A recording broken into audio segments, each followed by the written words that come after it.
బూడిద ఎన్టీఆర్ జిల్లాలో రాజకీయ దుమారం రేపింది. ఇంతకీ బూడిద పేరుతో దోచుకుంటున్నది ఎవరు? అందులో ఉన్న అక్రమార్జన ఎంత?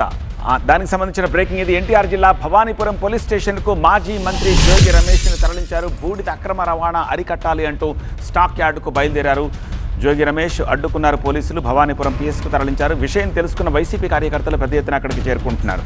ఎమ్మెల్యే కృష్ణప్రసాద్ కనుసన్నల్లోనే బూడిద అక్రమ రవాణా జరుగుతోందని జోగి రమేష్ ఆరోపించారు.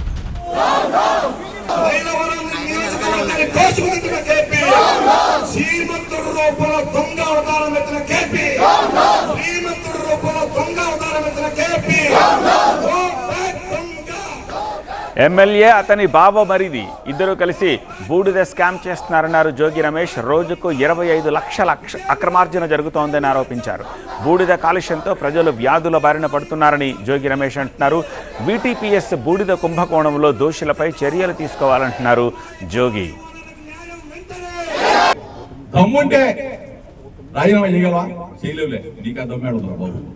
గంపుని స్వాధీనం చేయి, తప్పు చేశానని చెప్పేసి లెంపలేసుకో. నువ్వు చేసావా, నీ బామర్ది చేశాడా, సమాధానం చెప్పాలా. దయచేసి పోలీస్ అధికారులని ఈ పోరాటానికి నేను మద్దతుగా ఉండి నన్ను అరెస్ట్ చేసి ఎక్కడికో తీసుకెళ్ళినంత మాత్రాన మీకు ఒరిగేది లేదు. ప్రజలకు మాత్రం అన్యాయం చేసిన వాళ్ళు అవుతారు. దమ్ముంటే రాజీనామా చేయగలవా? చేయలేవులే, నీకు ఆ దమ్మే అడుగుతారు బాబు. గంపుని స్వాధీనం చేయి, తప్పు చేశానని చెప్పేసి లెంపలేసుకో. నువ్వు చేసావా, నీ బామర్ది చేశాడా, సమాధానం చెప్పాలా. దయచేసి పోలీస్ అధికారులని ఈ పోరాటానికి నేను మద్దతుగా ఉండి నన్ను అరెస్ట్ చేసి ఎక్కడికో తీసుకెళ్ళినంత మాత్రాన మీకు ఒరిగేది లేదు. ప్రజలకు మాత్రం అన్యాయం చేసిన వాళ్ళు అవుతారు. మరింత సమాచారం అందించేందుకు మా ప్రతినిధి వసంత్ ప్రస్తుతం మనకి అందుబాటులో ఉన్నారు. వసంత్, ఏమిటి వీటీపీఎస్ బూడిద కుంభకోణం? ఈ ఆరోపణలు ఏంటి? జోగి రమేష్ చేస్తున్న ఆరోపణలు, దానికి ఎమ్మెల్యే ఏం సమాధానం చెప్తున్నారు? విజయవాడ థర్మల్ పవర్ స్టేషన్కి సంబంధించినటువంటి యాష్ పాండ్ ఏదైతే ఉంటుందో దాన్ని పూర్తిగా కమర్షియల్ చేశారు. ప్రైవేటు వ్యక్తులు కట్టబెట్టి ఒక ప్రైవేట్ ప్లేస్లో దాన్ని డంప్ చేసి అక్కడి నుంచి ప్రైవేట్ వ్యక్తులకు అమ్ముకుంటున్నారు ప్రధానమైనటువంటి ఆరోపణ.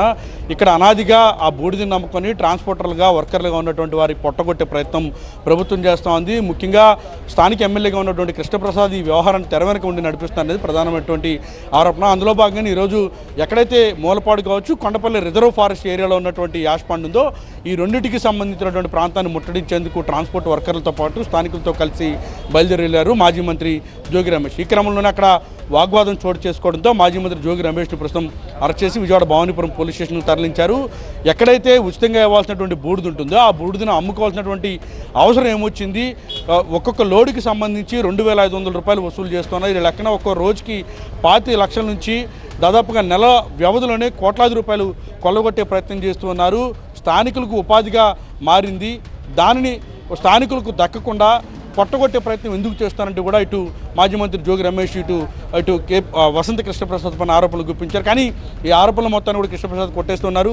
తనకు కానీ ఈ బూడిదకి సంబంధించిన వ్యవహారాలు ఎక్కడ ప్రమేయం లేదు, బూడిద పేరుతో రాజకీయాలు చేయొద్దంటూ కూడా ఇటు కృష్ణప్రసాద్ చెప్తున్నటువంటి పరిస్థితి. ప్రస్తుతం మాజీ మంత్రి జోగి రమేష్ మాత్రం ఎక్కడైతే మూలపాడికి అంటే రిజర్వ్ ఫారెస్ట్కి లో ఉండవలసినటువంటి బూడిద మొత్తాన్ని కూడా కాంట్రాక్ట్ ద్వారా అక్కడి నుంచి తరలించారు. ప్రస్తుతం మూలపాడులో ఒక స్టాక్ యార్డ్ ఏర్పాటు చేశారు. అక్కడి నుంచి వాటిని మొత్తాన్ని కూడా ప్రైవేట్ ప్లేసులకి తరలిస్తున్నారని ప్రధానమైనటువంటి ఆరోపణ. ప్రస్తుతం ఆ ప్రాంతం ముట్టడించేందుకు వెళ్తున్నటువంటి క్రమంలో జోగి రమేష్ని అరెస్ట్ చేశారు. గతంలో ఎప్పుడు కూడా బూడిదని అమ్ముకున్నటువంటి సందర్భాలు లేవు. స్థానికులు ఉపాధిగా మారినటువంటి ఈ అంశాన్ని తమ సొంత జేబులు నింపుకుంటారనేది ప్రధానమైనటువంటి ఆరోపణ. ప్రస్తుతం మాజీ మంత్రి జోగి రమేష్ని అయితే అరెస్ట్ చేశారు. భవానీపురం పోలీస్ స్టేషన్కి తరలించారు. ప్రస్తుతం ఆయన గంట నుంచి కూడా భవానీపురం పోలీస్ స్టేషన్లో ఉన్నారు. మాజీ మంత్రి జోగి రమేష్ని పరామర్శించేందుకు వైఎస్ఆర్ కాంగ్రెస్ పార్టీ శ్రేణులు, ఎన్టీఆర్ జిల్లా అధ్యక్షుడిగా ఉన్న దేవినేని అవినాష్ తో పాటుగా పార్టీ శ్రేణులు మొత్తం కూడా ఇక్కడికి చేరుకున్నారు. All right Vasant.